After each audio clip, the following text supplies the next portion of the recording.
বিএনপির চেয়ারপারসন খালেদা জিয়াকে উন্নত চিকিৎসার জন্য বিদেশ নেবার তারিখ আবারও পেছানো হয়েছে। বিএনপির পক্ষ থেকে তাকে বিদেশ নেওয়ার বিষয়ে গতকাল শুক্রবার সকালে নতুন তারিখ বলা হয়েছিল ৭ ডিসেম্বর। পরে রাতে জানা গেছে সে তারিখ পিছিয়ে সম্ভাব্য যাত্রার তারিখ ঠিক করা হয়েছে ৯ ডিসেম্বর। এই তারিখও পেছাতে পারে।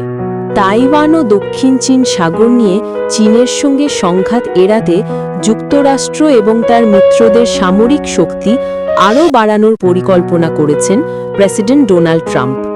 তার প্রশাসনের নতুন জাতীয় নিরাপত্তা কৌশলপত্রে এই বিষয়টি উঠে এসেছে।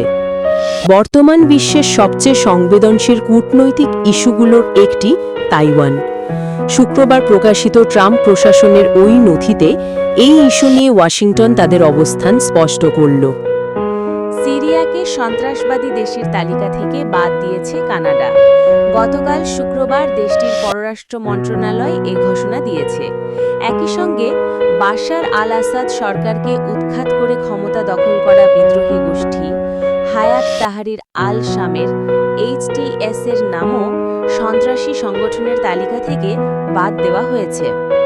কানাডার পররাষ্ট্র মন্ত্রণালয় এক বিবৃতিতে বলেছে, এই সিদ্ধান্তগুলো যুক্তরাজ্য ও যুক্তরাষ্ট্রের সাম্প্রতিক সিদ্ধান্তের সঙ্গে সঙ্গতিপূর্ণ। দেশের স্থিতিশীলতা বাড়াতে, অন্তর্ভুক্তিমূলক ভবিষ্যৎ গড়তে এবং বৈশ্বিক অংশীদারদের সঙ্গে সন্ত্রাস বিরোধী উদ্যোগে কাজ করতে সিরিয়ার অন্তর্বর্তী সরকারের প্রচেষ্টার কারণেই এই সিদ্ধান্ত নেওয়া হয়েছে।